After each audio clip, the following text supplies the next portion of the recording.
বিসমিল্লাহির রহমানির রহিম। আসসালামু আলাইকুম রহমাতুল্লাহ।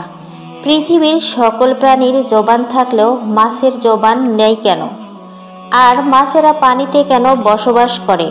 এক ব্যক্তি হজরত আলী রাদিয়াল্লাহু তাআলা আনহুকে এই প্রশ্নটি করেন। হজরত আলী রাদিয়াল্লাহু তাআলা আনহু বলেন, জেনে রেখো, আল্লাহ তাআলা মাছের মুখেও জবান দিয়েছিলেন। তারা কথা বলতে পারত এবং জমিনে চলাচল করতেও পারত।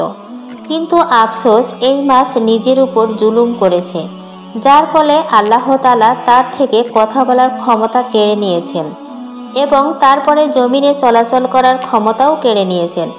পরিপূর্ণরূপে তাদেরকে শুধুমাত্র এক জলজ প্রাণীতে পরিণত করেছেন। সেই আগন্তুক ব্যক্তি জিজ্ঞেস করল, হে আলী, মাছরা নিজের উপর কি জুলুম করেছে?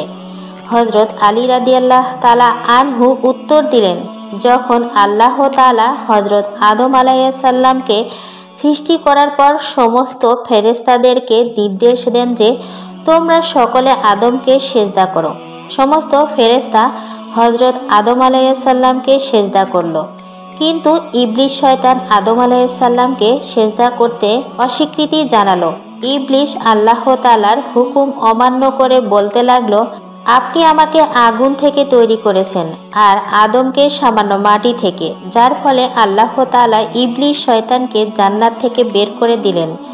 ইবলিস শয়তান জান্নাত থেকে বিতাড়িত হয়ে অভিশপ্ত এবং কুৎসিত রূপে দুনিয়ার জমিনে এসে পড়ল এবং চিৎকার করে জমিনের সমস্ত মাখলুকদেরকে বলতে লাগলো, সাবধান, মানুষ এসে পৃথিবীর বুকে জুলুম অত্যাচার করে বেড়াবে। সেই সময় মাছেরা পানিতে চলাচল করতে পারত এবং জমিনেও চলাচল করতে পারত। তারা উভয়চর প্রাণী ছিল। তখন মাছেরা কথা বলতে পারত। ইবলিস শয়তান সমস্ত প্রাণীদের মধ্যে সর্বপ্রথম মাছদেরকে কুমন্ত্রণা দিল। ইবলিস শয়তান মাছেদেরকে বলল, মানুষ যখন পৃথিবীর বুকে আসবে তখন তারা নিজেদের ক্ষুধা মেটানোর জন্য তোমাদেরকে জীবন্ত অবস্থায় চাকুর সাহায্যে কেটে টুকরো টুকরো করে খাবে।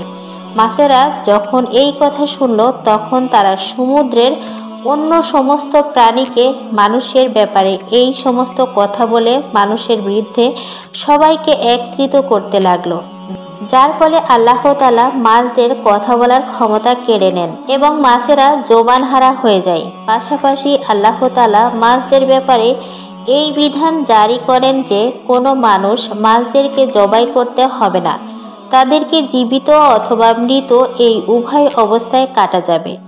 অন্য সকল প্রাণীকে আল্লাহর নাম নিয়ে জবাই করার যে বিধান প্রযোজ্য সেটা মাছদের ক্ষেত্রে প্রযোজ্য হবে না, কেননা আমি তোমাদের জীবনকে পানির মধ্যেই সীমাবদ্ধ করে দেব। মাছের উদ্দেশ্য বলা হলো, তোমাদেরকে যখন পানি থেকে উঠানো হবে তোমরা নিজেরাই ছটফট করতে করতে মারা যাবে। এর ফলে যখনই মাছকে পানি থেকে বের করা হয় মাছেরা ছটফট করতে থাকে এবং মাছের দেহের সমস্ত রক্ত এসে তার গলার মধ্যে থাকা একটি বিশেষ গ্রন্থিতে জমা হয়ে যায়।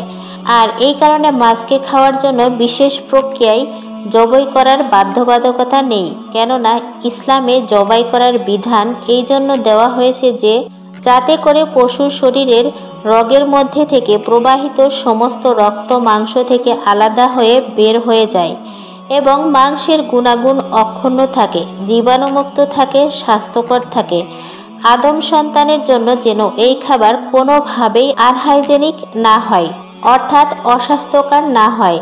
মাছের ক্ষেত্রে আল্লাহ তাআলার বিধান জারি করা হয়েছে যে যখনই মাছকে পানির ভেতর থেকে উপরে আনা হয় তখন প্রাকৃতিকভাবে মাছ ছটফট করতে করতে মাছের দেহের সমস্ত রক্ত মাছের গলায় থাকা গ্রন্থিতে এসে জমা হয়ে যায় এবং মাছের শরীরের মাংস রক্ত থেকে পবিত্র হয়ে যায়।